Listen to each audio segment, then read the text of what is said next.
I'm Edward Grinnan, and I'm here today with Ariane de Bonvoisin, who is author of The First 30 Days, and also founder and CEO of thefirst30days.com.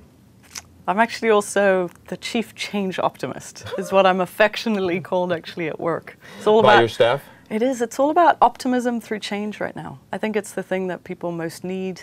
They're clinging for any amount of hope or belief that someone else has got through their change. So, Well, what made you want to write this book? you know, I'd gone through my own set of changes. I'd been in a big corporate job and realized that this ladder I'd climbed was pretty much the wrong ladder, and it was leaning up against the wrong wall. You know, when you wake up in the morning and that inner voice is trying to get your attention and says, you're in the wrong job. Yeah. And do the work and assume the consequences for actually leaving that corporate environment, because I wasn't happy. It looked great on paper. Externally, it looked perfect. Do you think that change isn't really possible, or it doesn't seem possible to me until I come to a point of real unhappiness? The place before is called NEP, not enough pain. And if you're in not enough pain, you're going to be okay with being in that relationship that's not quite right, or going to work even though you know that there's something better for you. And a lot of the times what makes people change is radical pain or radical pleasure. Some people are like, if I get so much joy from making a change. Some people are more driven by joy, but a lot of us are like, life throws us something, God throws us something our way, and then suddenly we're faced with, you know, the reality of something has now changed. I need to step into that. But Ariane, are you saying that you have to be at a place of almost personal agony before you can change? No, not at all. I mean, for the book, I interviewed a few thousand people who were going through all different types of change, everything from losing a job to adoption to getting married, getting divorced, breast cancer.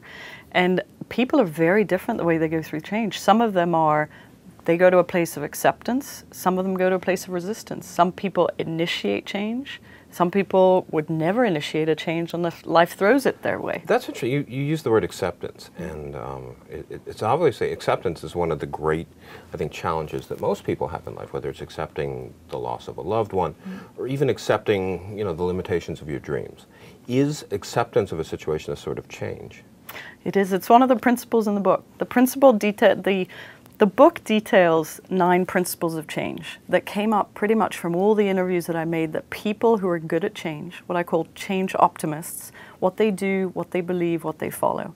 And one of the principles in the book is the principle of acceptance. What I found was people who can get to a place where they say, I accept that I've been fired. I accept that this has now happened in my life. On the other side of acceptance is where relief is, where possibilities are, where this sort of peace and solutions show up. I often say, you know, compare it to being on the river of life. And acceptance is about going in the direction of the river. People who are bad at change, this is what they do. They do one of 2 things. They cling to the rock. They don't want to go in the direction that life, God is saying, look, this is what's next for you. It's uncomfortable, it's uncertain. So they cling, they cling, they cling. Very hard to cling to a rock in a moving river. And the other thing people do is they start rowing back upstream. You row back upstream because you want the body back, you want the relationship back, you want the job back. It's hard to row back upstream and try and go back in the past of what you want. So you say that there are some people who are good at change and some people who are bad at change. Is change necessarily a good thing?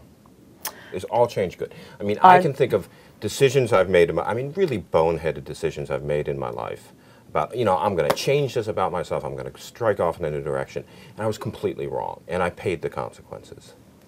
And here's what I would say to you. Out of all the people I've interviewed, I always ask them one question. What good came from that bad decision or difficult change or situation that you thought you would never get through? And every single person has always been able to say something good came from this situation. It's what I call the change guarantee. And whether it's a new person that came into your life, whether it's you creating something new, whether it's you learning a lesson, whether it's you strengthening your faith, whether it's you forgiving someone, whether it's you forgiving yourself, there's always something good that comes in the nugget of change. I think, you know, hidden in any misfortune is good fortune.